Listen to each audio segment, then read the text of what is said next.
Previously, in X-Men, the Marauders clashed with our favorite band of outlaw mutants in San Francisco, ending in a stalemate, while Storm continued on her quest to find Forge and battled mysterious demons in the Southwest. I am Jason Lapidus. I'm Chris Sanagan. And we are Group of Seven Comics. Welcome to episode 156 of our ongoing live stream read-through of the X-Men comics that became classic as we read the next issue in the series, Uncanny X-Men 223 by Chris Claremont, guest penciler Kerry Gammill, and Dan Green on inks. Cover date of November 1987. Chris, how are you? I'm good. I'm still coming down from that beautiful overtime hockey victory that happened on Thursday night between Canada and the United States. Yes, beautiful stuff, and it was beautiful hockey. It was. Right? I mean, great game.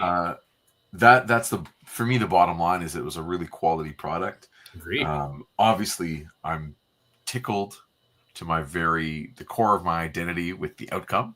Mm-hmm. But in terms of the product that we got to see on ice, it was a storybook tournament. Everything that the NHL wanted to see happened. A grudge match of some kind, meaningful hockey for the people that were involved. And I heard the captain of the Boston Bruins, Brad Marchand, say that that first game they played against Sweden was the fastest game he's ever seen of hockey. Wow. So I love that idea that it really was a best on best, but also perhaps like the highest level of play. So that's exciting. Yeah. I loved it too. Very happy. Yeah, and I think you're right. I think previous tournaments of this nature generally don't happen in season. Not talking Olympics, but they've always been fun and they've been intense. This was a completely different beast altogether. And all the players spoke to it, and the coaches spoke to it, and the fans. And the outcome was, those two teams likely going to meet in the goal in the final, and that's what happened. And it took overtime to make it end. So wonderful result. Competition. Yes, absolutely. Yeah, that's what you want, right? Like that's the thing. I mean, again. Favoritism aside of the teams that we were cheering for, you want a great game. You wanted it competitive. I mean, you could say, I want a 6-0 blowout, but that's not nearly as fun as watching two teams go to the wire and then a shot away, right? Like who gets that shot, right? So yes. Michael says, hello, everyone. Hello, Michael. Glad you're here. Happy Monday to you, says Ricky. How are you doing? Richard Reyes, hope you're good, man. And Mass, take it over the All-Star game any day. Yes, sir. I mean, I was counting as you were talking, Chris. There were 5 Olympic best on bests, 98 through 2016. So those 5 aside, which were mid-season, and then this one. So it's not like there's a huge history. And that's, again, over a 25-year period. Mm-hmm. Those mid-season best on bests. Yeah, it was really exciting. Of course, I mean, if we're going to even go into this one step further, I think we all want to see other players from other countries get their due too. So the Leon Draisaitl's of the league and these elder statesmen, legendary players like Ovechkin, they're all should have their opportunity to play if we're going to be having these best on best internationals, even if, let's just say the Germany team, no disrespect, even if they don't make it to the medal round or the finals, it still feels like 4 teams feels a little bit short, maybe. Mm-hmm. Maybe there's a play-in in the summer. I don't know. I don't know what to say. But I loved it, and I hope it happens again. That's it for me about that. But Sports. That was good. On to some comic stuff. Have you gone to see Captain America Brave New World yet? No, I have not. Have you? I was listening to a review, as I listened to quite a few spoilers and non-spoiler reviews. I've listened to both. And one of my favorite responses from a reviewer was Kevin Smith, who's not my favorite reviewer of film by any stretch, because his bar for entertainment is very, very modest. Like he's tickled by just about everything. But he said he thinks that if it had been at home, if he had watched it streaming, he probably would have enjoyed the experience more and said, "Oh man, I wish I had seen this on the big screen." Because he saw it on the big screen. He's like, "Man, I kind of wish I was at home the whole time," because it wasn't. There really isn't anything there. And then it's a movie that asks the question why a lot.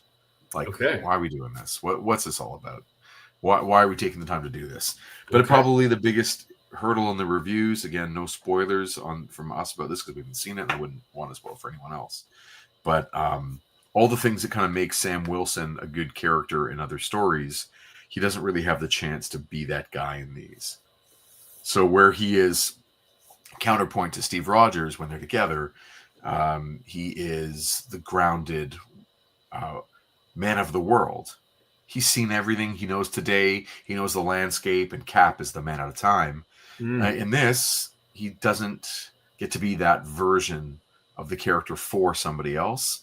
He's the one in the middle who's now doesn't really know what's going on because things are happening all around him. And again, not spoilers because it's really obvious he's going to fight the Hulk at the end or at some point in the movie. I don't know actually where it falls, but if the Hulk is sort of the main physical antagonist, do they have a relationship? Is there any, are they on opposite sides of anything? Good where it matters that outcome, or is there any emotional thing to it? So I don't know. And I'll watch it. I think I'll wait for streaming. Can I ask you a question then? Okay, so no, yes. Okay, so we've got 2 more MCU films coming this year, right? Yeah. Thunderbolts, Asterix, and Fantastic Four. Is of those, and I'm imagining, will you see Fantastic Four that weekend it opens in the theater? That seems to be much more. I'm expecting to go see both. Okay. A lot of it also has to do with, as a dad, when I'm spending my entertainment, where I spend my entertainment dollars that include family or exclude family. Mm-hmm. So I believe with Thunderbolts, my 16-year-old boy will be curious and be like, yeah, I kind of want to go see. We both like Winter Soldier a lot. Yeah. In the MCU. I think he'll want to go see that one in theaters, especially when the next big trailer reveals 1 or 2 more things. With Fantastic Four, I'm just going no matter what. I don't care. Right. That's what I had. I want to see that one regardless of. If no one wanted to see Thunderbolts, my family, I'd probably go midday to a matinee and just check it out. But luckily, come on, pat myself on the back. I got so many friends, dude. I got so many friends. So many friends. Friends of the show. It's great. No, I'm just saying. My silly joke is I won't really have a tough time finding one of my many compatriots up here. There's so many nice people I get to interact with. If I need a date for the movie, I can watch it. But I'm definitely at that point where I go to movies by myself. Yeah. All right. Cool. Just checking. Moving away from that, I'm trying to think if there's any other superhero. So, the Friendly Neighborhood Spider-Man series wrapped last week. Are you enjoying that? The animated? I did. I enjoyed it, yeah. Hey, did the volume just drop a little bit, or is it just me? I don't know. No, maybe I'm hearing you okay. You hearing me okay? Yeah. I just thought your volume went down. I wonder if I touched something. My voice may have broken. Nice. About time. Finally. I've watched most of those episodes. Yep. And I'm enjoying it just fine. Yeah. Yeah. Yeah. Well, we'll see. Yeah. My head's in a different space. I think it's too many costumes. Come on. Just there's a lot. Give him a pre-costume and give him the eventual one. And I liked. With the MCU version of Pete, he has his, as RDJ calls it, the onesie. He has the sweatsuit, the hoodie and all that. And then he gets the upgrade from Stark, which is fine. Yeah. I'm not going to fuss over that. This one, I liked that the version of his homemade outfit had that kind of football jersey and a hoodie. And I was really into that. That mixed with the theme song. I thought the vibes of that were good. And then he should get an upgraded suit through spoilers, Osborn, Right. And that's fine. But I don't want all the. And for me, a montage is fine, but all those different suits that are actually like most of them are payoffs in later storylines. Yes. That was kind of a strange. All right. Yeah. So, yeah. Massimo says, I saw the first Iron Man on my own because no one wanted to see it. I actually enjoyed the experience. Yeah, if you're not the kind of person that talks during movies, and you're comfortable walking in and out by yourself, there's no difference. You know what I mean? Although it is great to talk to somebody after a movie, and if there's something to decompress about. I'm pretty sure I saw that in the theater too. Maybe by myself. Maybe. I'm having trouble remembering where and when I saw it. I was watching all the, as you know, because you went to a couple of them with me. Like we were watching the Fox superhero movies too, right? In the theater. Yeah. So we got famously, Ghost Rider, Elektra. We saw those. Our dates at the time, they went off to go see. I want to say Meet the Parents. Or the sequel, Meet the Fockers. Someone else, whoever wants to check that, like date check. Yeah. Did Meet the Fockers come out parallel with Elektra? Whenever one. Tell you Laura and Danielle went to go see Meet the Fockers, and we went to go see Elektra. Do you remember where? Yeah, at the Rainbow Cinemas down there on Front Street. Yeah. That's right. Those small little theaters. If you may have one in your hometown. Cinemas. Yeah. And I got to teach in that theater, by the way. When really? my college where I taught was doing some renos and we were short on some rooms, they rented out those Rainbow Cinemas as lecture halls, and I reenacted Elektra, all of her fight scenes for everybody. Amazing. As part of the experience. Amazing. I did see Daredevil too with Danielle on the Valentine's Day. It came out because she was like an Affleck fan. So I was like, all right, this works. Right. Daredevil. Speaking of Kevin Smith, see how that all comes full circle? That's good. Thank you. Michael says, I saw Endgame very late as a matinee. It ended up being a private screening. Loved it. Nice. Yeah, I saw Endgame with you. You did see, I think. Like, you had already seen it, and I hadn't seen any of it. Yeah. I had seen... So at that point, that's the height of my passion for those movies. Yeah. Because come on, they were unbelievable, and my kids were a little too young to go see movies right away. Mm-hmm. I also don't think my youngest was going to be able to sit through a 3-hour at the time, but I would go see when I couldn't wait. Like I was going nuts. So I went to go see both those movies. Essentially Thursday night, midnight showing, which might have been at 10 p.m. Yeah. Like I make sure everyone goes to bed and I'm going to the movies. Right. And so I'd get home at 1 or 2 or whatever it was. And then whatever friend wanted to see it next, whether it was my son or eventually seeing it with you 3 weeks later. So by the time I got to see it with you, it was like my third pass. And it was worth it every single time. There was nothing like the feeling of all the jaw drop moments in Infinity War, like Red Skull or Thor arriving for the battle or whatever it was. All those moments were so great with an audience. And then nothing has ever compared for me the moments in Endgame when spoilers, when Cap gets that hammer, that was amazing. And then when Cap calls on the Avengers, and it was truly, truly epic. Really, really special. We had a run there where we would go to the Toronto Comic Arts Festival. And it always coincided with the Marvel May release. That's right. Guardians 2 as well, we saw? I think we saw Guardians 2. I think we saw Guardians 2, yeah. Anyway, it was a nice little run there. This is before we were actually at the Toronto Comic Arts Festival. Tabling. True. So, anyway, yeah. Which we find out this week. We should, yeah. That leads to... I'm going the wrong way, aren't I? Hold on. Yeah. This way.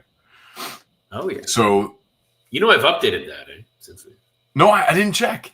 Oh, yeah. I added the Halton Hills Library show. So we'll start with Toronto Comic Con, then you can interject, please.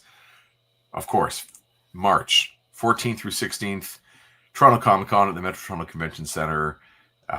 Group of 7 Comics will have a table there, and it's going to be a huge event, really set up for fans of the genre of fan culture and its multitude of genres within. So big, huge event, awesome one.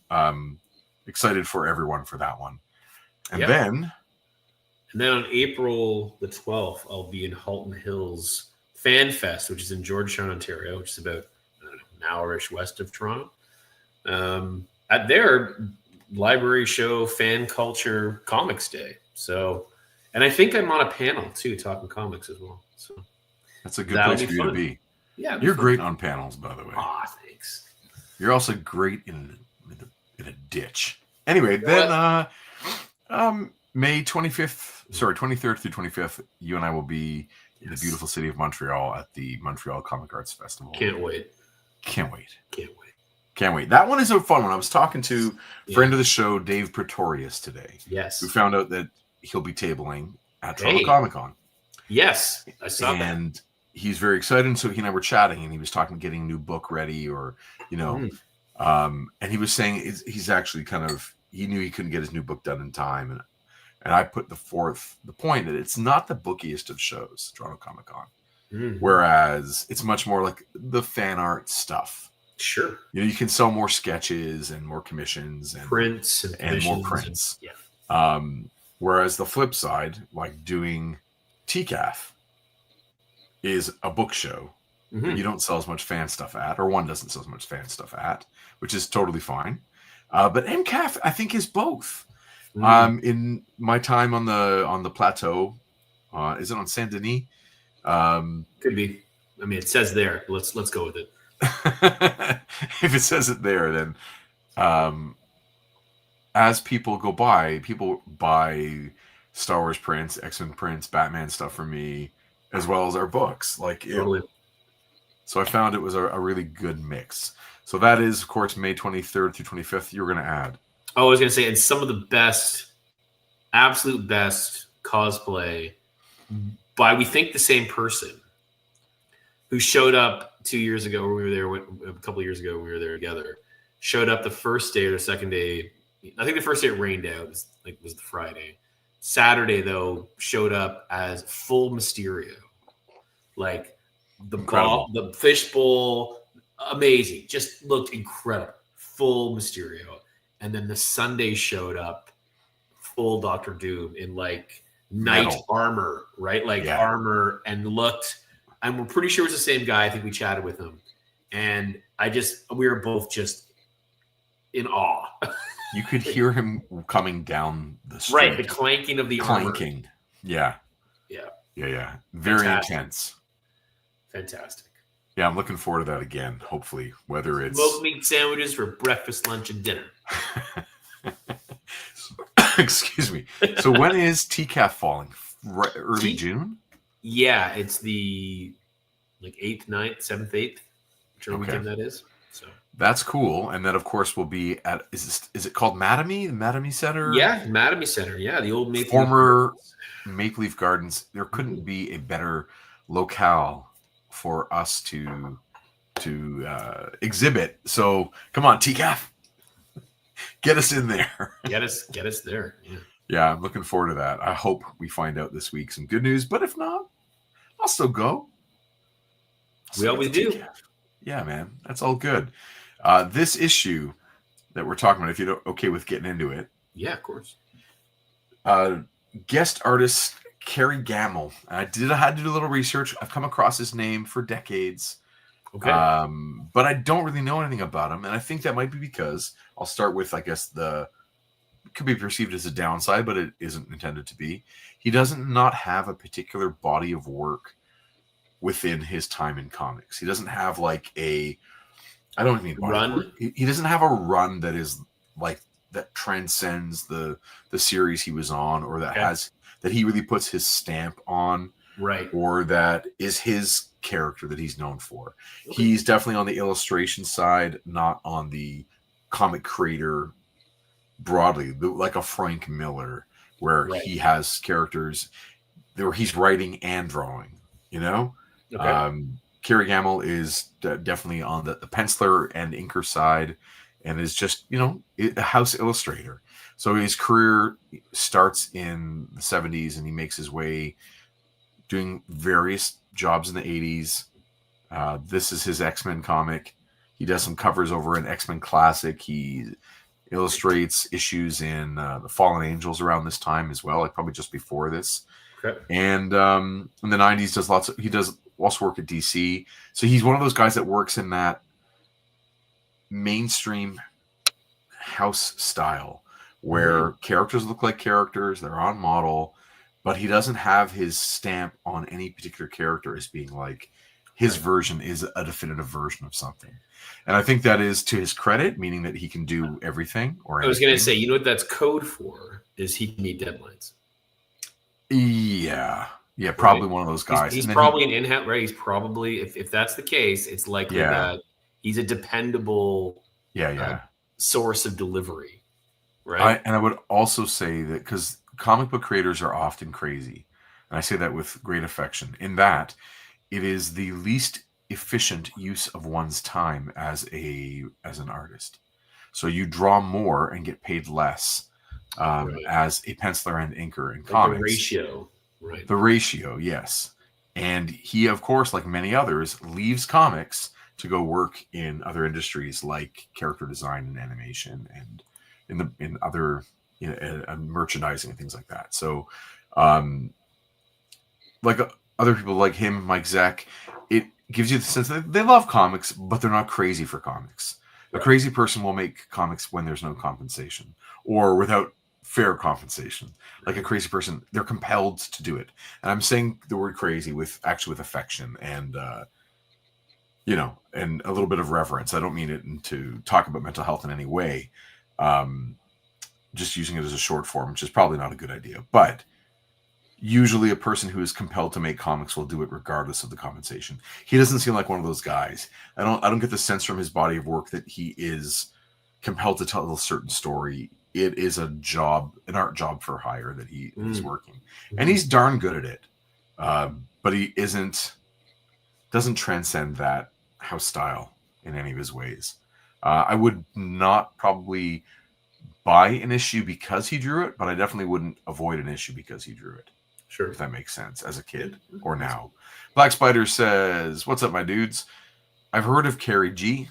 His artwork on Man-Thing is terrific. I love his shadows and details." Okay. Didn't he work on movie storytelling or something like that? Yeah, he's a storyboard kind of guy and character design. And I'm telling you, like that work is way, way, way more profitable than working in comics. Comic is the worst industry to work in if you are in the arts side in terms of money. But people do it because they love it, and that is totally understandable.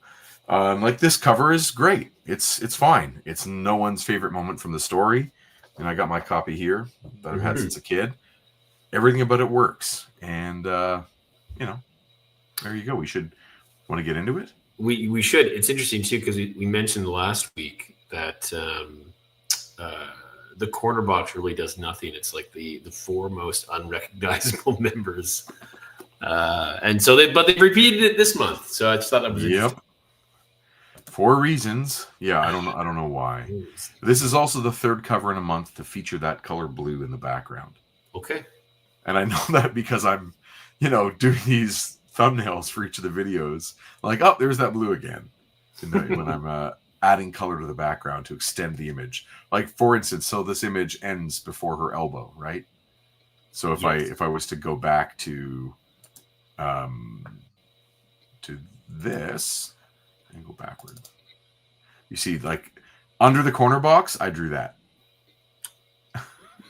I just drew the rest of her elbow and drew a little bit more of the purple and some of the blues they are that different, by the way. Like on the real cover, which you see over to the right, there is that very obvious separation between the darker cyan and the lighter cyan. I just kept it going, but I probably could have done some of those purples more than the one piece that I did do. Anyway, all I was trying to say was that blue every time.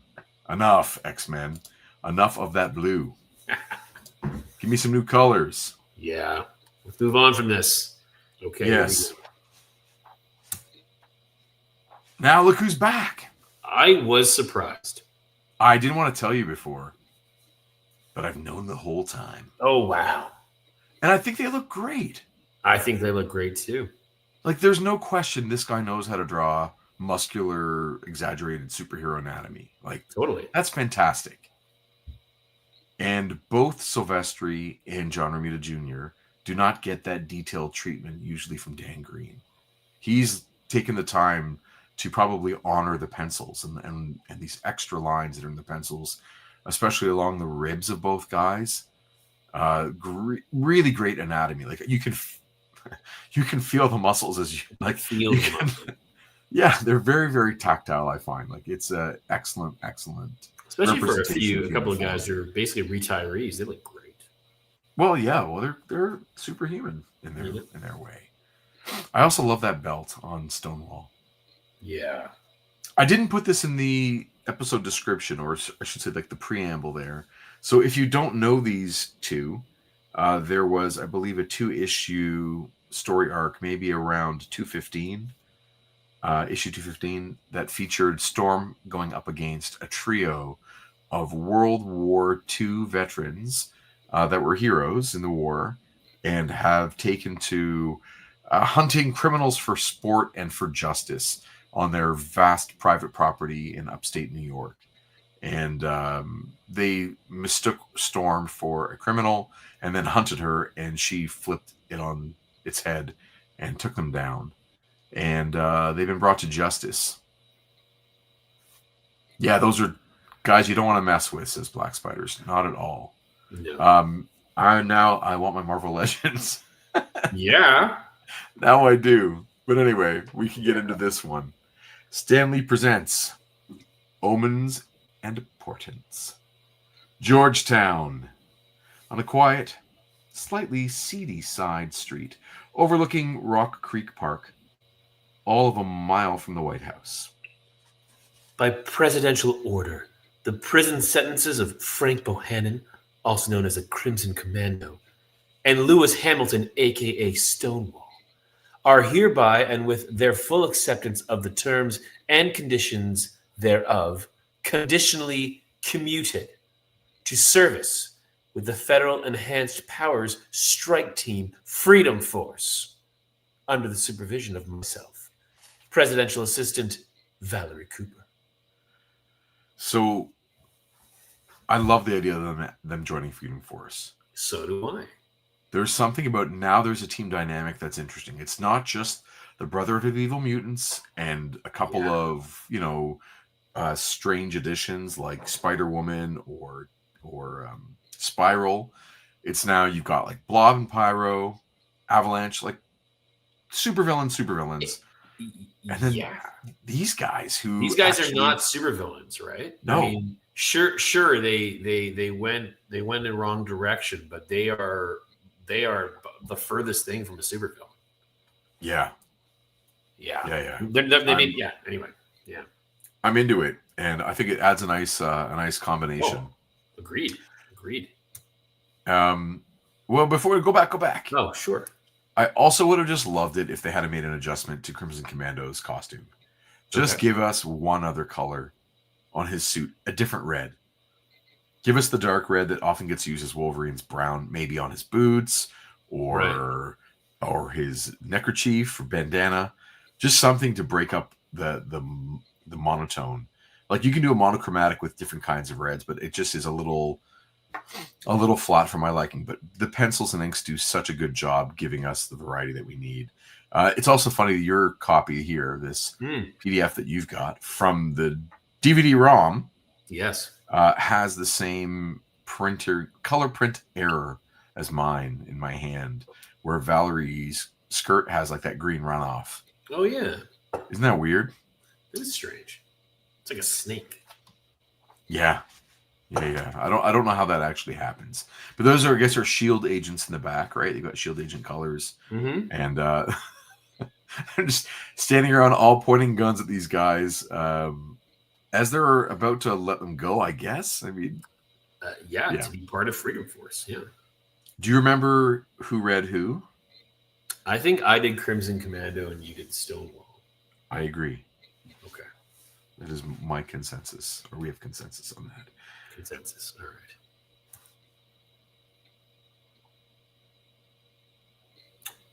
And the unit's operational commander, Mystique. Perfect.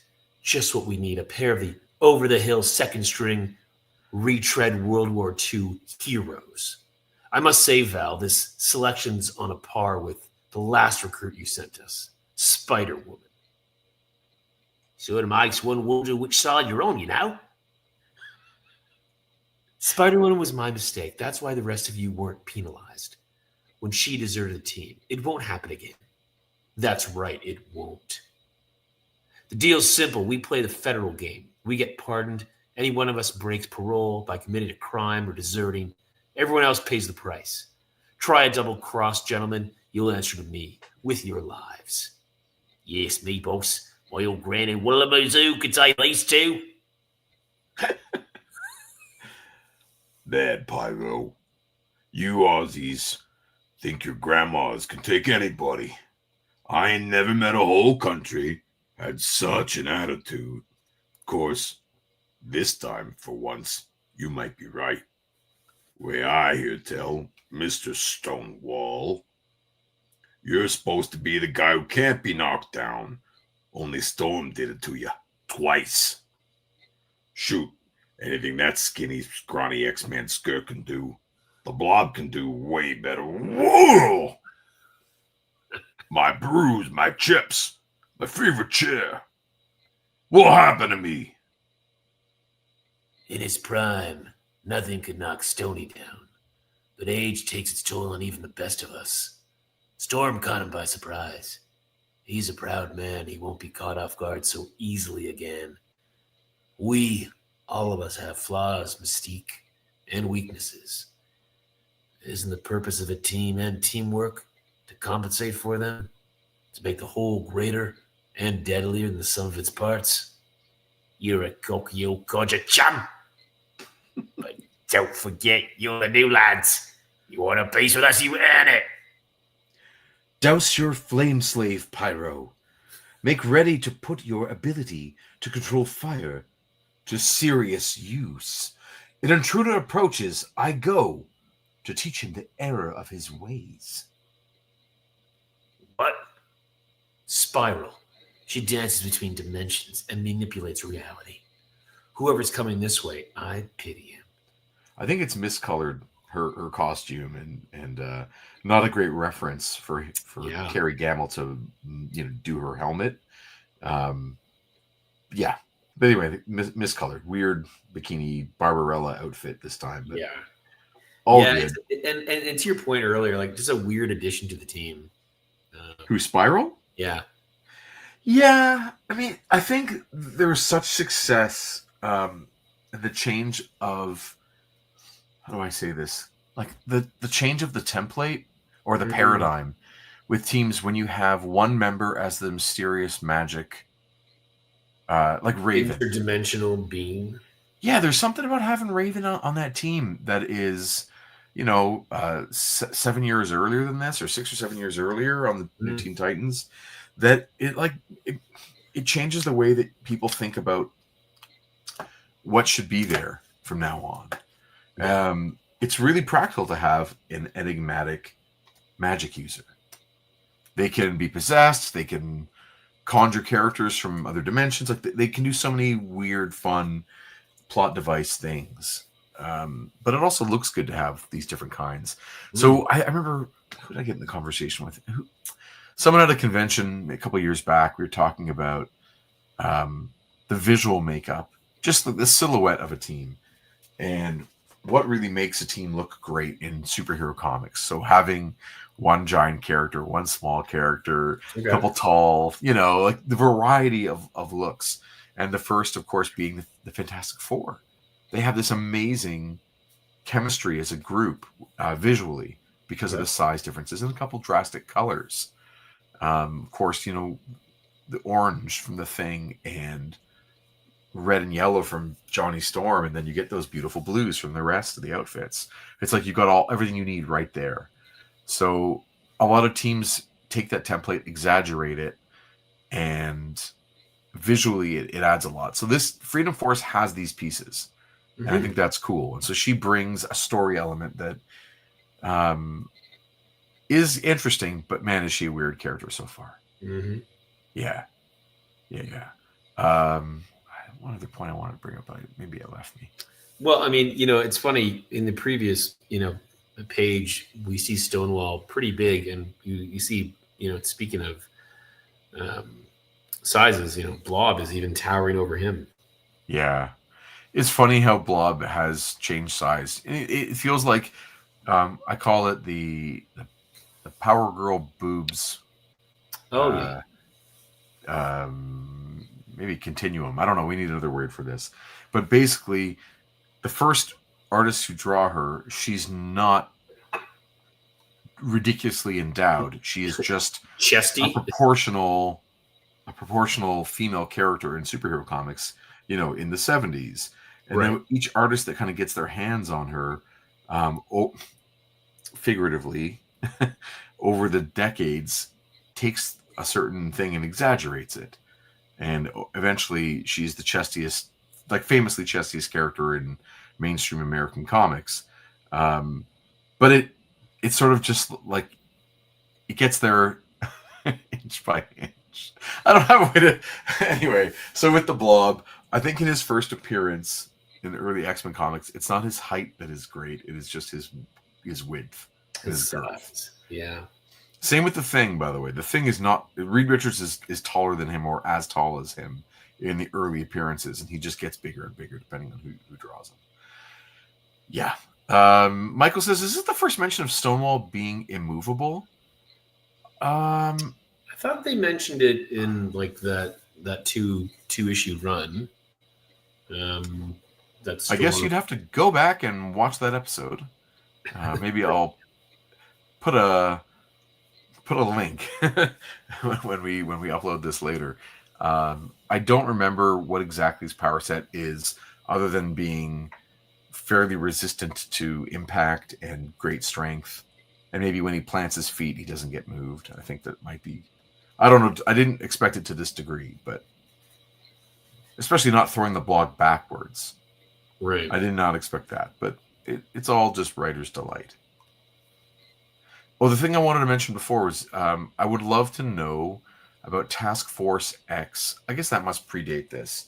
So in DC Comics Suicide Squad, they have that criminals working for the government deal.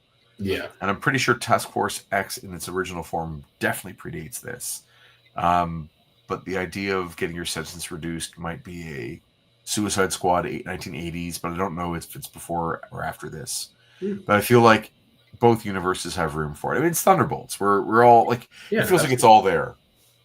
And since this time, it is a really like a fun way to do superhero team is to make them bad guys, right? Of course. Bad guys doing good. You have never read... Oh, man. I'm having such trouble. I'm getting old and tired. Image Comics has a book by Michelle Fife that is... it's called Copra. You ever heard of Copra? No.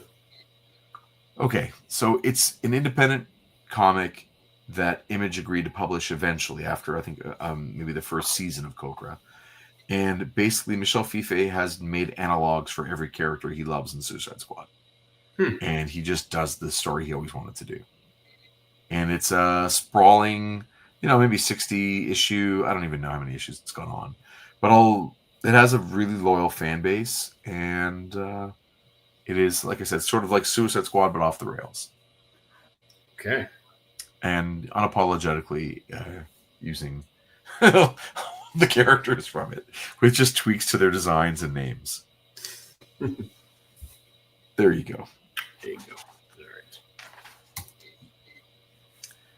The backyard covers a full 2 acres, but it's seen far better days, which makes it, for Dominic Slizzard, the next best place to heaven.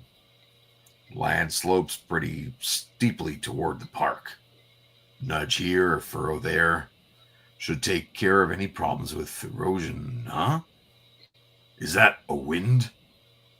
Cripes! A body moving almost too fast to see. For avalanche, thought and action are one. But even as he lashes out with his mutant earth-moving ability, it's too late.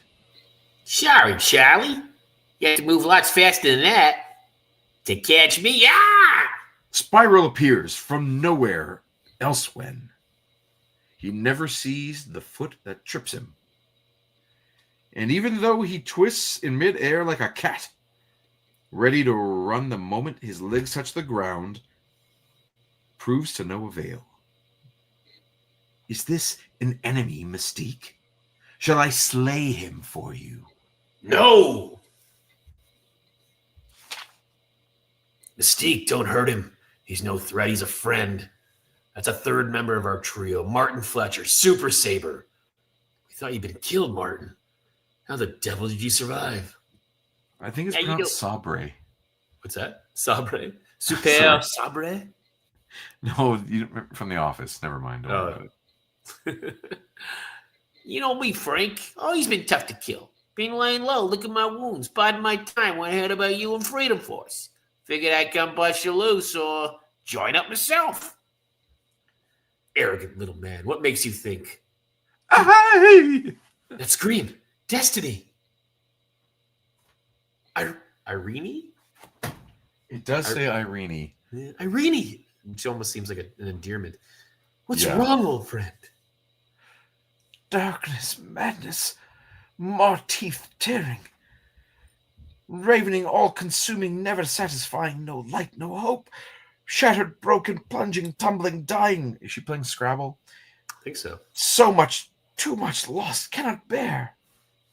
It's all right, dear heart. You're safe now. I'll never be home right, Mystique. Not the way you mean. And none of us are safe.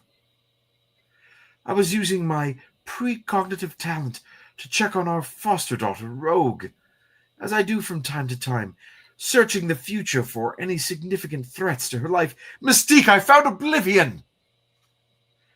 I searched every conceivable time stream, not merely for a trace of Rogue, but her teammates as well. The result was the same.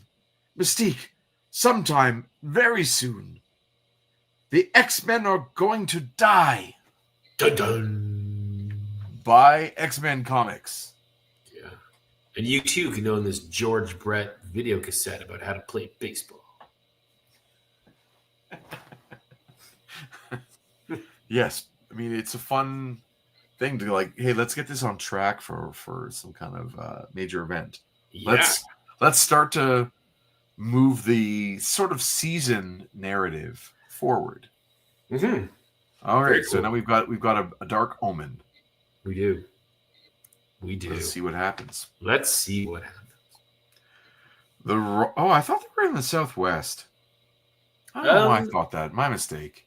They're in Colorado. No, I thought they were too, maybe. I guess it's possible that they've moved.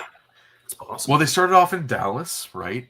And I thought they were not too far from that, but clearly they're in Colorado. So, Okay. Forgiveness, please. The Rocky Mountains, along the Continental Divide, somewhere in Colorado. The woman is Storm, who once rode the winds and ruled the weather, and still leads the X-Men. Her companion, Naze, is a shaman, medicine chief of the Northern Cheyenne. The same reason has brought them together, and on this vision quest to find him, Forge. The man Storm loves, whose neutralizer stripped her of her mutant powers, who remains her only hope for their restoration. He is also the man who Naze claims is trying to bring about the end of the world. That's a strange lettering choice. This giant lettering. Forgive me, little friend, but our need for sustenance is too great. Naze, I have him. Whoops! You sure about that, sweetheart? Behold, dinner. You know I had forgotten such serenity, such peace, such beauty existed, especially in this land. Part of me wishes I could remain here forever. Yet in my heart, I know I cannot. Peace for me is a respite between desperate battles, a time to gather strength, to restore both body and spirit by reminding myself of what I fight for. Worse ways to live, dear one. For a Cheyenne warrior, that'd be the next best thing. I can't read. Nausea! He's unconscious. The man was always lean, but now he feels little more than skin and bones. And his flesh, burning to the touch with fever. I am ashamed. I was so absorbed in myself, my need, my happiness. I never realized he was ill. Thank the goddess we have this line shack Naze knew of for shelter. His pulse is racing. He needs far better care than I can provide. Naze, we are going down the mountain. Rest easy, my friend. Soon you will be in a hospital. No, doctor. No white man's medicine. Won't do any good. Caught some venom from those demons we fought. Figured my own magics could handle it. Wrong. Closer we come to Forge's Eyrie, the mountain that's his place of power. Stronger his influence grows. Enough now to overwhelm my spells. Worse to come, Storm. I can sense it. Tonight. Can't help this time. You gotta fight and win. Alone. A couple things, just talking about my feelings for a moment, if you don't mind. So, it's no secret I've been reading a lot of Hellboy comics lately. Yeah. And Hellboy, travels around the world, and Mignola does a lot of research into mythology and ghost stories and things from all over, especially the regions that the character goes to. Mm-hmm. And you get the sense that he also has been able to, as a creator, both as a writer and artist, distill those unique cultures' stories to a place where almost everything feels like it all belongs together. So Right. A story from, which I just read today, like a story from Africa along the coast. I don't know which coast because it didn't really matter at that point. To a story that takes place in Norway, to a story that takes place in Appalachia. Like, they don't feel that disconnected, but each one feels that he's done his respectful due diligence to find the cornerstones of those mythologies so that they shine through as being kind of true and authentic. Okay. With this, I kind of wonder and / worry, is Claremont just winging it with Cheyenne magic and spiritual narratives? This Eyrie, this mountain of power, this place of power, is that something from Cheyenne mythology and Cheyenne legend, or is Claremont imposing something from somewhere else onto it just because it works for him as a storyteller? And I really wish it was the former, not the latter, because I would love to get steeped in something else as opposed to having something kind of superimposed over top of what could be an interesting new storytelling realm to wander through. Does that make any sense? It does. And I think, I don't, without knowing the specific, cultural kind of touchstones of the stories themselves, I do get the sense from Claremont that, there's a depth that's not there when we're talking about particularly this story. Right. That suggests that, the interest he has in the actual stories of these cultures is, kind of superficial. It just needs to fit his version of his X-Men journey, Right. Which is fair given the context in which they're being written. I would not expect anything different. But you're right.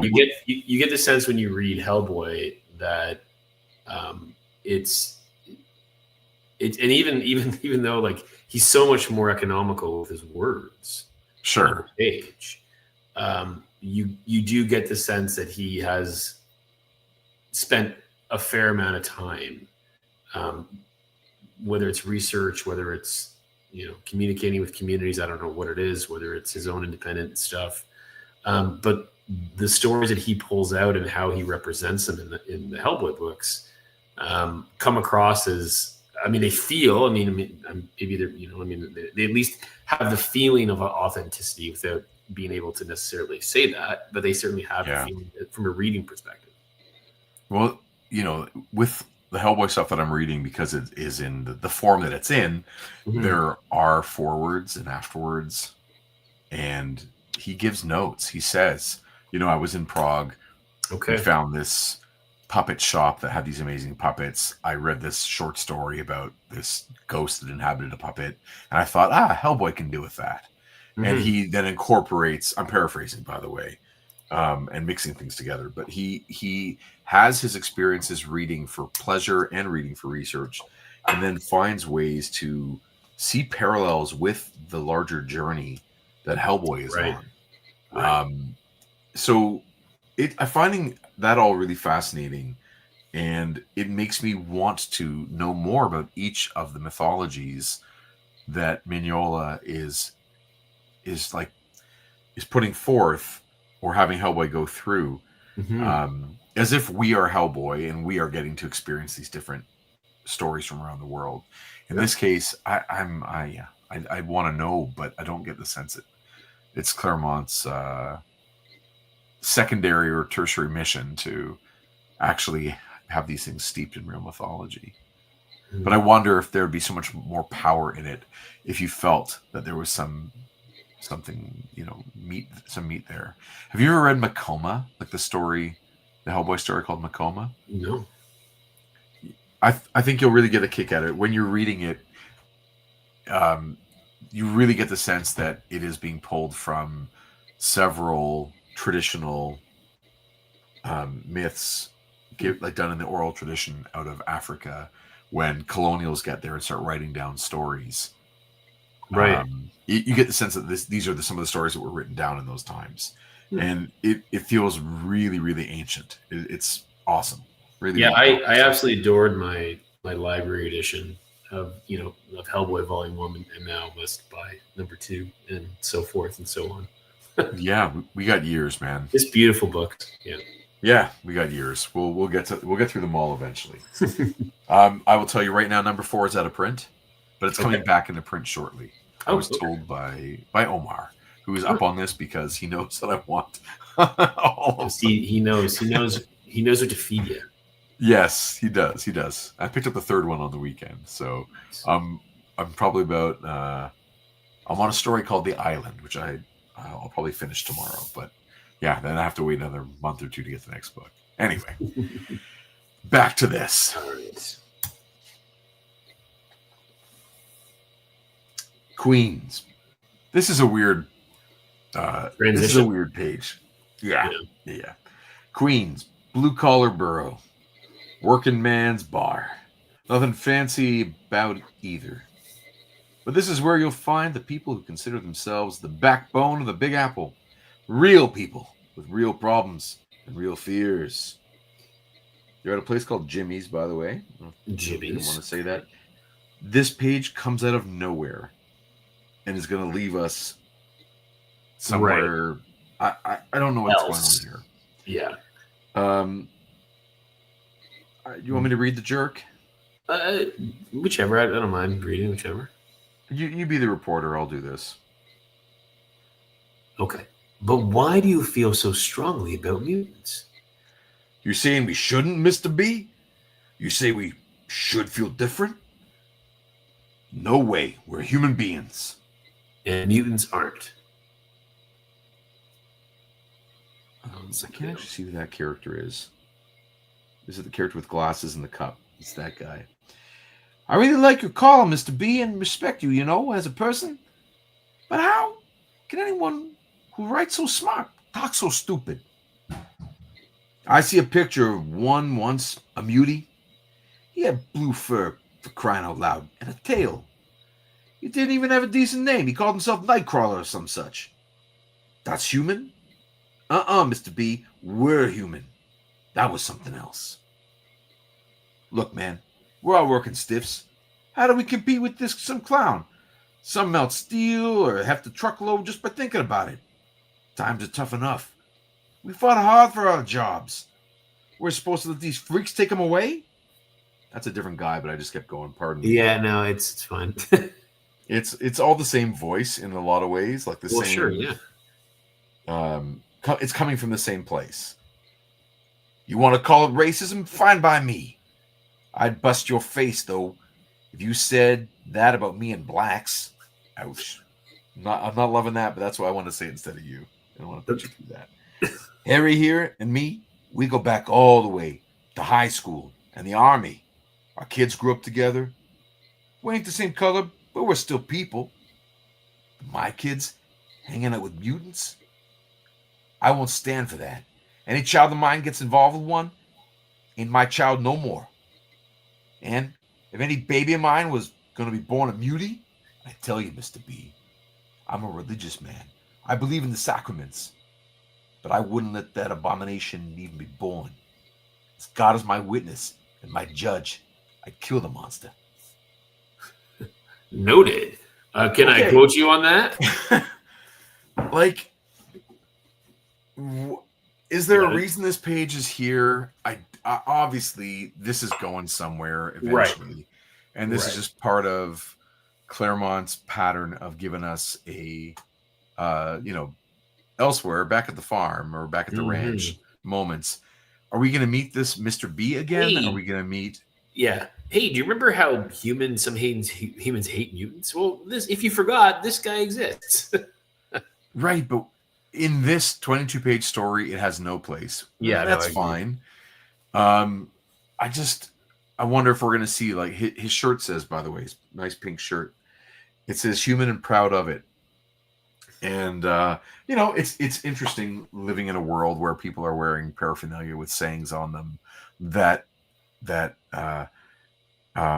separate us, that divide us, that are polarizing. Having these sentiments which are pretty base, like if something's different than me, I don't trust it or I fear it. That's a very relatable, timeless sentiment. And then having it turned into a particular, like, contemporary issue with a nice slogan on it, "Human and proud of it." Sounds positive, right? I mean, I'm proud that. The guy looks great on him too. Anyway, it's an odd one. Michael says, "Woohoo, Queens!" Maybe not, Michael. Woohoo, hateful people in a bar. Black Spider says, "I read most of Hellboy stories from my local library. Great stories too." That is a good way to do it. There is so much Hellboy out there. I don't even know if I'll ever be able to get through them all, other than the main title, which only has about 57 individual comics. So that I can do, but who knows? We'll see. San Francisco. A lovely day, but Rogue has no time for it as she booms around the bay on the last leg of a search that's consumed all her efforts for days and countless miles for the band of mutant murdering marauders she and her fellow X-Men recently fought here. This jaunt was a wasted effort. Marauders are long gone from the Bay Area. Wherever they are, they're hidden too well for us to find. On the other hand, I love hanging about this town. I'll take any excuse to stay. People here don't seem to mind the X-Men's presence. They consider us heroes. Even though that scrap of the Marauders trashed a whole big chunk of downtown. Been doing our best to clean up that mess. Almost home, Psylocke. Zilch to report, as usual. Kind of funny, our using the old federal prison Alcatraz as our hideout. Considering the feds consider us crooks. I don't know what year Alcatraz becomes a museum. Obviously, by the time So I Married an Axe Murderer comes out. Sure. It is a public, like, it's a museum that you can go to. At this moment in time, I'm guessing it's still just abandoned, right? Yeah. Anyway, yeah. I don't know my San Francisco Bay history enough to know when people started accessing that location again. Hopefully, Rogue, this is the last place they'll think to look for us. Rogue's thoughts are the hardest of the X-Men for me to read, but her anger and frustration were plain to see. We all want to strike back, to repay the Marauders for the wounds they've inflicted. Instead, we must content ourselves with doing small-scale good deeds around the city. Catch, Dazzler! While honing our powers and combat skills in these improvised workout sessions. Maybe Claremont is trying to contrast New York with San Francisco. Maybe. Like one is welcoming and one is not so much. Maybe. Michael says, got to represent. Yeah, like Queens. Okay. Yeah, I hear you. Here's another example. If you look at the way Longshot is rendered, is his costume white, black, gray, or silver? Right. And we know in toy form it is black. But I always thought of it as a reflective leather, like a real shiny black leather that picks up all the light. Anyway, Right. fun. Good times. Wicked throw, Longshot. Demands as wicked a response. I'll use the solid photon force beam aspect of my light powers to deflect its blades. Spectacular. Oh my gosh, I missed the last blade. It's coming right for me. You really like living dangerously, don't you, sugar? Lucky for you, I'm always around to cover you.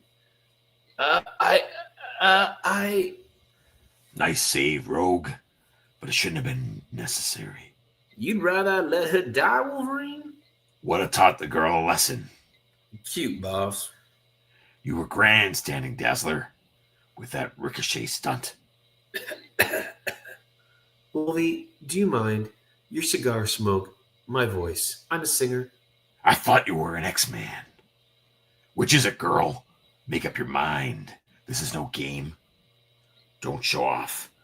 Just get the job done quickly and simply and efficiently as you can. And above all, be ready for anything. Think fast, move faster. Backpedal, Longshot. Watch out for the claws. Adamantium, strongest metal there is. Razor keen, cut through anything. Daz, pop a flashbulb. Strobe effect so concentrated and bright, even closed eyes won't protect him. While our Wolverine could see ugly spots, big as plantation houses. Job's done, sugar. Bad guys beat as quickly and simply and efficiently as can be, just the way you like it. Say uncle now, real nice. And maybe I'll let you up to finish your beer. Fair move, darling. But you gotta watch this tendency to think the fight's over when it's only just begun. Hey! Your turn. Unless you want to test whether your partial invulnerability is a match for my claws. Uncle! Darn it. Figured I'd have had you this time. Yep. Confidence is fine. Acting cocky will cost you. Don't forget, I've been scrapping longer than you've been alive. You got a ways to travel, girl, before you're even close to me. But you're listening. Rogue, you're learning. There is hope for you yet. Well, hush my mouth. A compliment and a brew. Will wonders never cease? Don't push your luck, kid. Any joy on today's search? Nope. That'll change. Sooner or later, we and the Marauders will scrap again. Can't wait. We owe those murdering butchers for the hurt they done us. Speaking of hurts, how are Havoc and Miss Pryor doing? How do you expect for them? It's as though their hearts have been torn out, maybe forever. Just before we flip, like these 2 pages are pretty good. Like that's Yeah. what I'm saying. He's a good artist. He draws well. Dan Green does great work over him. That Wolverine face is well done. Like that, the movement is fine. There's just nothing. There's no like magic necessarily. But I bet you, if he had more time on the book, he would turn into something great. But anyway, neat to see. Mm-hmm. Definitely no slouch. No. Some good energy in those pages too. Yeah, the one where Rogue flips him. That panel particularly is fantastic. Yeah. And I love that he went like panel border free for it too. Oh yeah. It really helped create better use of the space. Yeah, neat to see. I, by the way, love that move as a dad wrestling children. where they think they have you and they're sitting on your chest. I would take a leg and throw it up and do that to what he did to Rogue. Do that to my kids all the time and just flip it and have so much fun. Nice. Let them really get a few punches in, and it's good. Brings back positive memories. I miss wrestling with my kids. They're too big now. They're too big now. They would kill me. Yeah. Mutants. The dirtiest of words these days. Means you're different and outcast. Feared at best, hated at worst. Hounded, hunted, always a target to be hurt in body and soul. Too often killed. She isn't one. She just married into the tribe. She hasn't made a difference. She's marked same as the rest. How did I come here? Why me? What did I ever do to deserve this? Perhaps the fates know, or God. Trouble is, they'll never tell. Madeline Pryor, pilot, strong, self-reliant, good at her profession, a born survivor. A solo act, and content with it, till she met Scott Summers. Didn't matter that he was a mutant and X-Man. She loved him, wed him, bore his son. The happiness lasted a year. Then, without warning, he left home, no real explanation. But he wouldn't meet her eyes. A secret. She knew something bad. No word after that, no answer when she tried to reach him.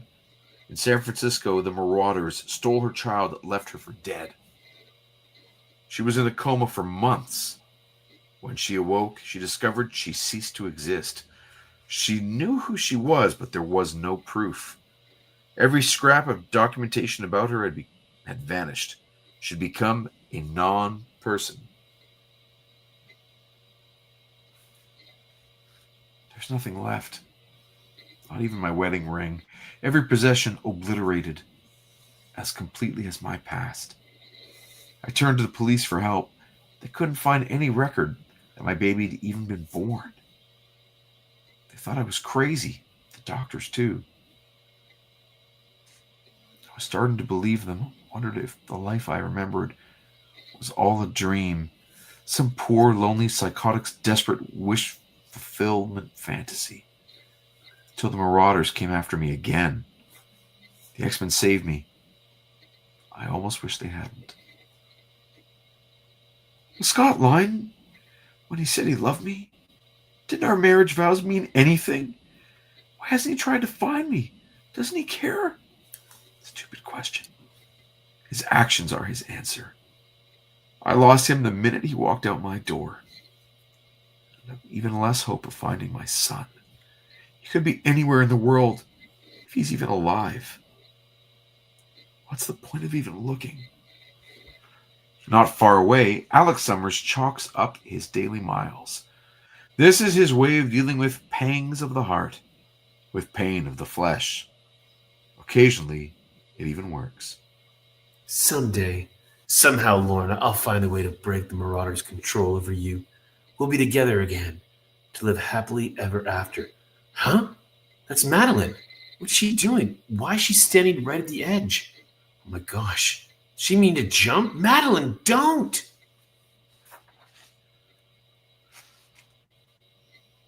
So all that stuff with Madeline, that like montage there, I felt like we got bits and pieces over so many issues. The scope of her tragedy, I felt kind of got lost during the ongoing narrative. Does that make sense? Like the idea that this person has had their entire life erased and spent months in a coma, Mhm. I felt like it almost seemed incidental when we read it each week. Yeah, Like- it seems. I mean, she doesn't seem to have any agency. She just seems to be the reason. Like the Marauders showed up, and so now the X-Men have showed up, right? Like we still don't know what's really happening. And she had a house. She had a job.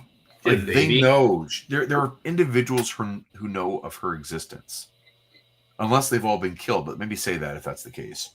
Right. I don't know. It feels like I feel like there is a really powerful story in there, and we're kind of not getting it. Well, he's been kind of tiptoeing around it for so long now. Yeah. You know, who is Madeline? Like who is Madeline? Is it Jean? We don't know, right? Right. That too. Okay, now look at this ad on the other side. Yeah. It's 1987. Do you know what your children are?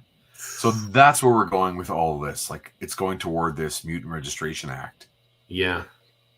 And, you know, they're working on that. But how great are those drawings?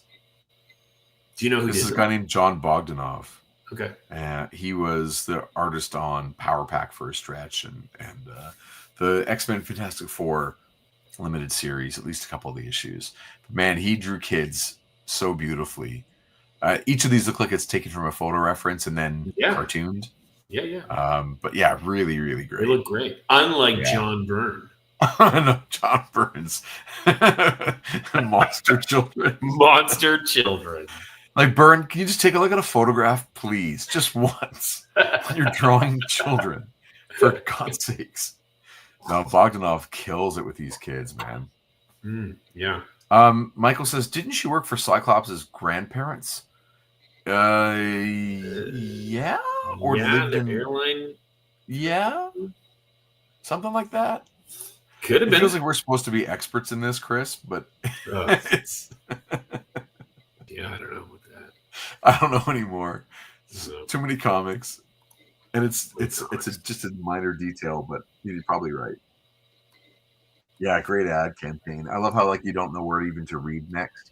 This is just like part of old-fashioned like viral marketing. It's just a thing, and you see it, you get shocked, and then next month you're going to see something else that's going to lead you down toward whatever this mutant thing is.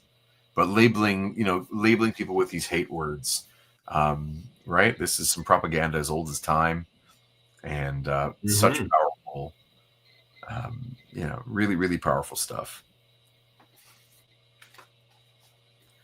The Rockies, not the Southwest. Drink. Naze, this is your restorative brew, concocted by me to your instructions and specifications. As I laid our fire with medicinal woods and herbs you had me gather, I must say, my friend, I usually find most incense cloying and unpleasant, but this is quite the opposite, akin to standing in a high country forest meadow before a crisp, cool morning breeze. My head has never felt so clear, my thoughts so keen. I have done my part, shaman. Now it is your turn. I'll drink, if you will. I am not ill. Not yet. That brew prevents sickness as well as cures it. The human being's equivalent of chicken soup. Trust me, do you a world of good. Storm, you were slashed by the eye killers too. Poison in your system, same as mine. Just because it ain't manifested itself up till now, don't mean it won't. Why take chances? All right, Naze. I am convinced. That's my girl. Quite good. Now to refill the ladle for Blessed Bright Lady! Her outfit is obviously been modified significantly. She usually has pants. Now it is a mini skirt. They've been torn. Yes, and she took her vest off last issue and just had the tube top thing.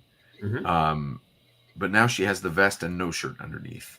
And it is definitely much more of like a Savage Land kind of thing. Kind of vibe, yeah. Which I realized, by the way, for Peregrine's Badlands, Mm-hmm. coming to an e-store near you soon, Yeah. I should have drawn the Peregrines with torn clothes by the end of that series. Yeah. If we ever decide to treat those 4 Instagram comics like mock-ups for a more traditional hand-drawn, like they're like a rough draft. Mm-hmm. If I ever was to redraw it, I would draw them with torn, like sleeves off on a couple of them by the end, or Yeah. and then adding some of the Viking stuff to their outfits by the end of the story. Oh, that's a cool idea. Yeah, they should look like they went on a journey. By the end of that story, they look the same as they did at the beginning. And that is a bad storytelling thing on my part. But, anyway. We learn. Just put that out there. Now I want to redraw the whole thing. Of course. A bear! Larger than any I've ever seen. And berserk with rage. And it is not the only threat. The weather has gone mad as well. Wind bitter cold, blasting snow in my face. Careful, Storm. Critter ain't what it seems. What is it then, shaman? Another demon? Whichever, my knife is precious little defense. Ah! Beast too fast, barely saw that blow. Never been hit so hard. Chest burning. How deeply was I cut? Vest in tatters, oh goddess! Flesh the same, much the same. Warrior wounds, with scars to match. Wolverine would be proud. Falling into the pool. Careful of the ledge. Ooh! The water frozen. Miracle. No bones broken.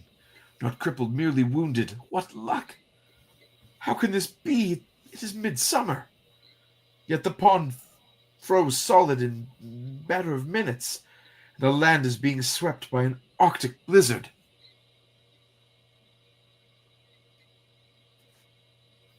With my elemental powers, I could try to set things right. Instead, I am as vulnerable and helpless as any ordinary human. What? Snake. Giant. Another demon form, crushing me in its coils. No opportunity to draw a decent breath before it dragged me underwater. No time, therefore, to waste. Chunk of ice. To jam its mouth open. Now to show the beast I, too, have fangs. Before this infernal cold saps too much of my strength. As I suspected, scales like armor. Only vulnerable spot appears to be the eyes. That provoked a reaction. Hopefully it will be too absorbed in its own pain to worry about any more about me. Man, Claremont writes a lot. Oh. He does. But again, these pages, just like before, a lot of energy, a lot of action. Yeah.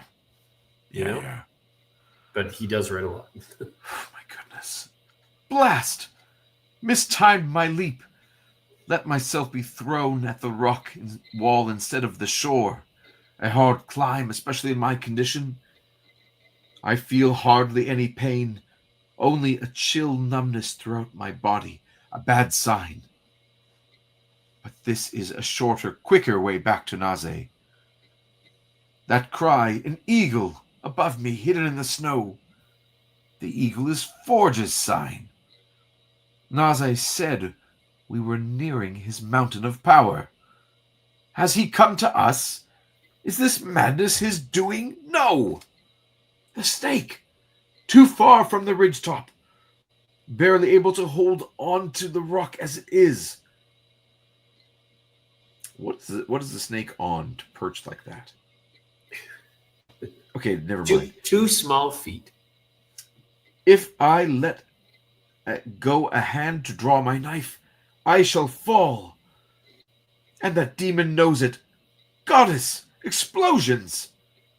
Destroying the snake. I must be possessed of Longshot's luck this night. That whistling sound, I have heard its like before. Those are bombs! This mountain forest has become a tropical war zone. Vietnam. I feel its streaming heat, yet the blizzard still rages. Somehow the two realities overlap. Those demons, I saw them months ago as part of a holographic display in Forge's penthouse. I wondered then if they were a fantasy or some nightmare from Forge's past. Now I know he must have conjured the creatures to slaughter his enemies. This was a war. Evidently some desperate battle. Perhaps he believed he had no alternative. But however noble his motives, they are forever tainted by the foul means he used. As I fear is the man's soul. There he is, Forge! In the goddess's name, what are you doing? Enjoying myself, sweetheart. Is that a crime? What's the point of having power if it's never used? I'm the maker, remember? But instead of building toys, like my prosthetic hand, I plan to reshape creation. Want to help? I need you, babe, so I can finish what was started in the Nam. I'm incomplete without you. Come on, take your rightful place by my side. Never! Stupid cow. As if you had a choice. My hand! See? Your soul accepts gladly, gloriously, what your mind denies. We are one. I am bound to no one. But even as the light fades from the man's eyes, another brighter radiance fades from her heart. What Aurora just did, she knows had to be done. And now her shirt is completely torn off? Yeah. The snake, remember? Or the Oh, bear. Yeah. That's The bear slashed her across the chest. There you go. Yeah. But at the most terrible of costs. The lion shack, my clothes, my body. Undamaged, untouched, unhurt. The trial is ended, Windrider. Breathe easily. You're safe. Nothing happened. It was only a dream. Hardly. You forget, child. Dreams are but reality cast in a different form. What you endured had a substance and meaning all its own. I never imagined Forge capable of such terror. Naze, he threw wide the gate of chaos and laughed to behold our world consumed. He remained the maker, only this time of transcendent evil. Was afraid of that. Hurts bad, don't it? You have no idea. Words sound so small and hollow. They cannot begin to encompass the emotions they represent. I love Forge, Naze. But because of what he is doing, what he has become, I shall destroy him. That's an awesome drawing of Nazi at the end, by the way. Mm-hmm. Just getting really good in Sienkiewicz-y. Well, she doesn't see the smile nor the flash of triumph in the old man's hooded eyes. Nor is she aware of the snowfall beginning outside as reality begins to take on the warped, madcap aspects of her dream, and the laughter of chaos echoes softly across the land.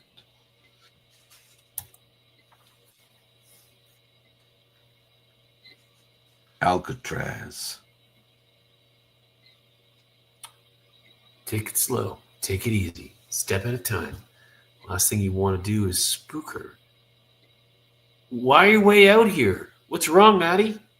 What's wrong? Alex, you've got to be kidding. I thought I'd found someone to share my life with.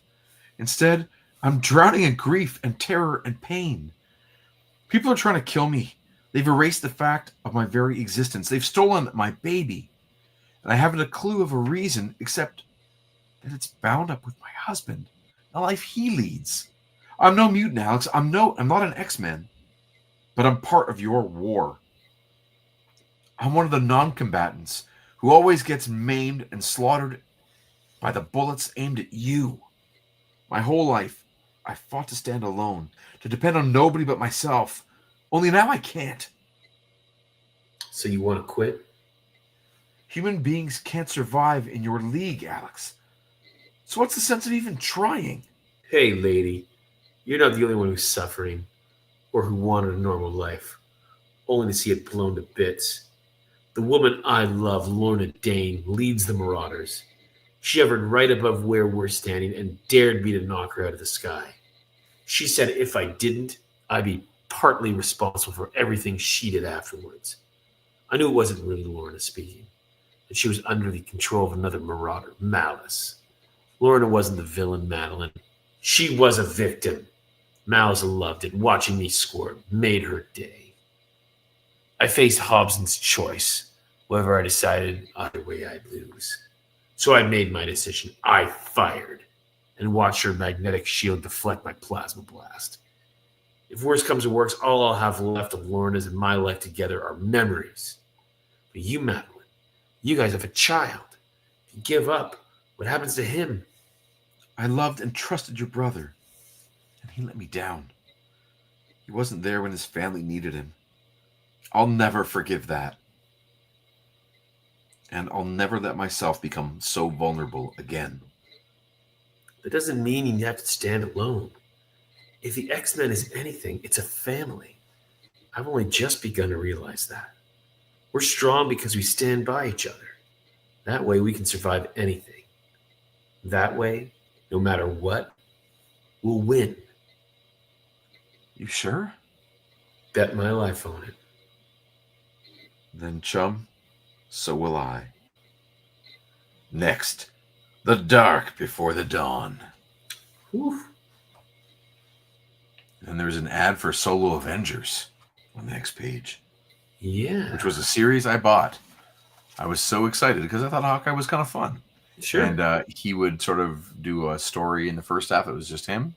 And there would be another Avenger in the second half of this book that was their little story. It was kind of a neat Avengers spinoff because now they had West Coast and the regular and then Solo Avengers. Fun stuff. I'm looking at that checklist. Yeah. Wondering what the heck's going on. The Marvel bookshelf. The G.I. Joe Order of Battle paperback. I still have that. Marvel Universe trade paperback number 6. Nice. Big change. Thing in the Hulk. Bernie writes an art in that thing. And some Mobius. Oh my goodness. I should try and find my way to that to get some Arzak. I've not had enough Mobius in my life. Dan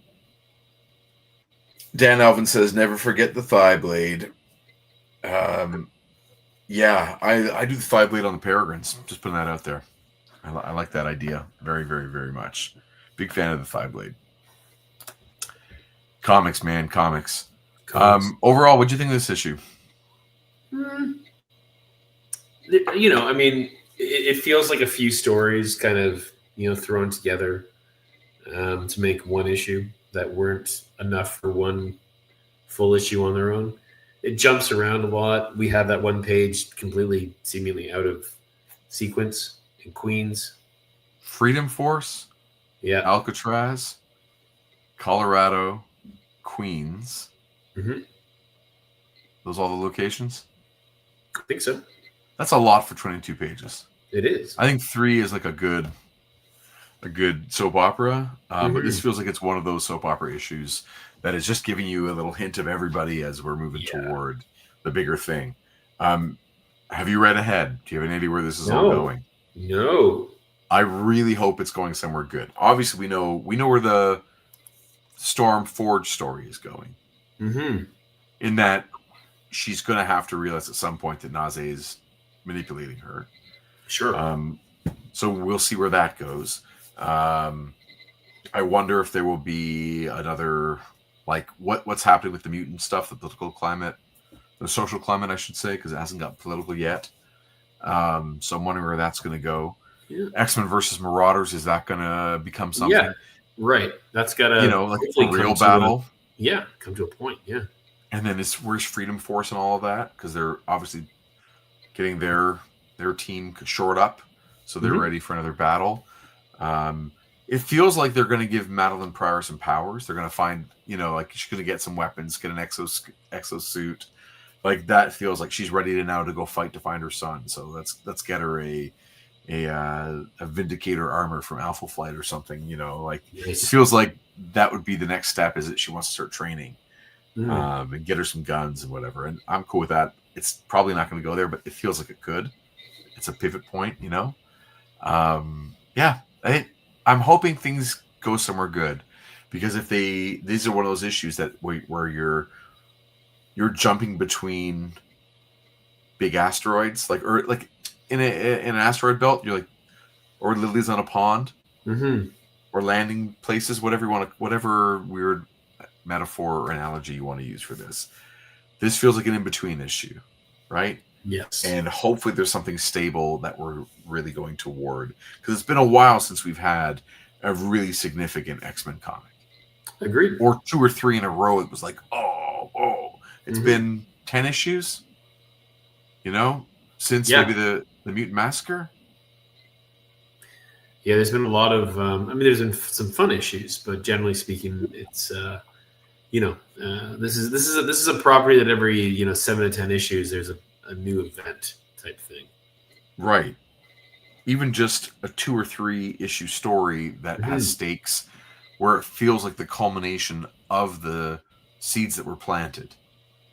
It doesn't have to be a crossover, at all, but at least the things that are happening within the X-Men's lives come to a head for a few moments. I'm hoping it does go somewhere like that, because it feels like that's what we need as readers at this point. I'm wondering if it's going to go there. Yeah. Wolverine in his hat. Cowboy Wolvie, which it's like a reoccurring thing these days in these issues. He keeps having his hat on, which I think is great. I don't know if there's another thought about X-Men comics. That might be it. It was just, I'm really hoping it's going somewhere.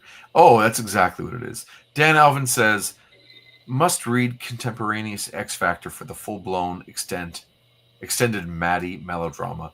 Yeah, having 2 writers that are not working together on what Scott did, having it be a directive that he leaves Maddie and goes to New York to be with X Factor and gets back with Jean. It takes any progress that like the character has or character growth backwards so far. Like, he's now the worst guy in X-Men. And I don't blame Claremont. Again, it was out of his hands. I don't think anyone was thinking that anyone cared anyway. Like, let's just get a new book going. But he is the worst dad and husband of all time. And it's really unforgivable. Like, if we're going to treat him like he's a person, his character makes unforgivable mistakes. And one of the reasons I probably still never like him.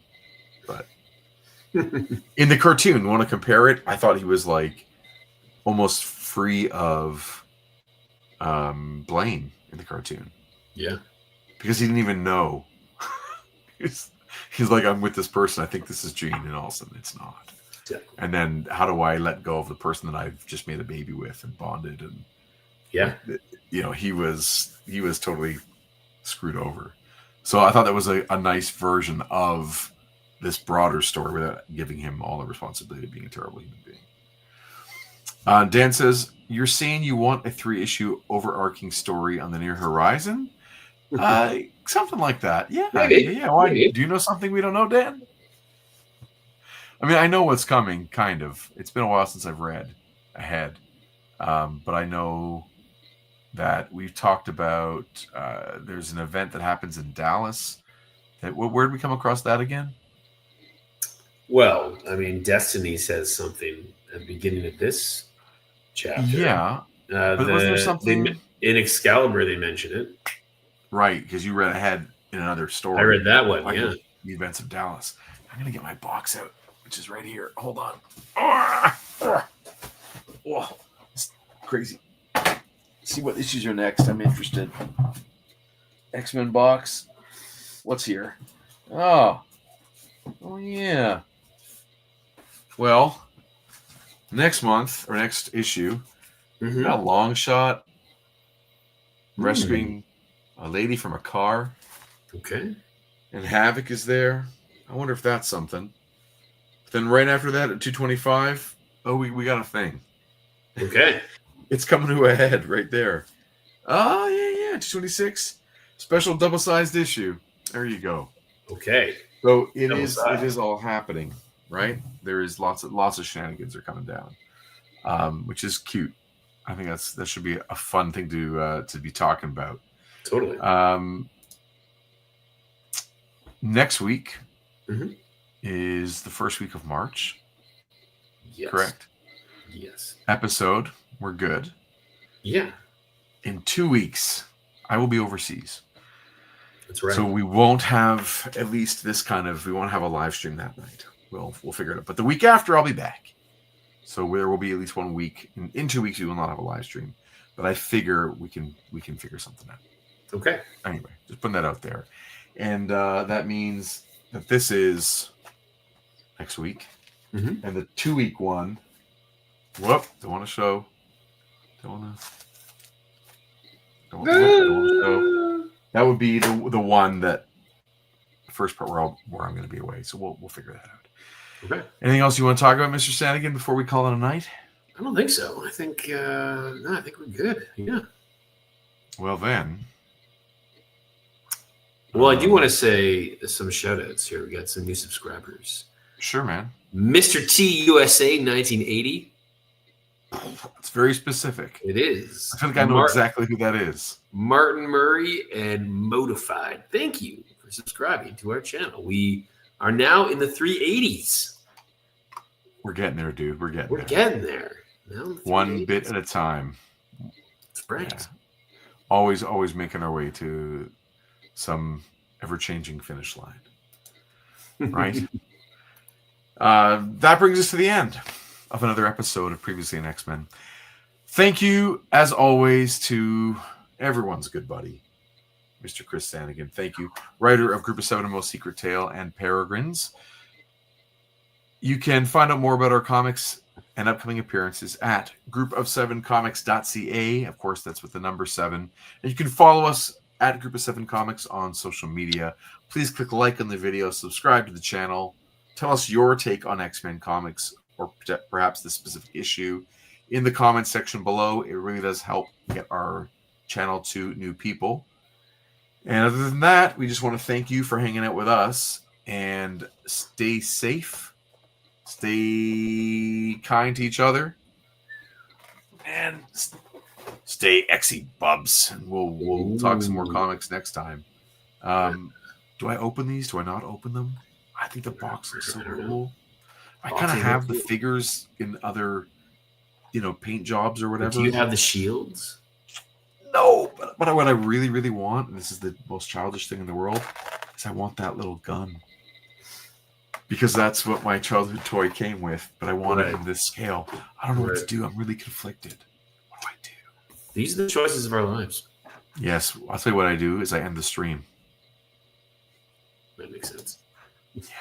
Bye, everybody.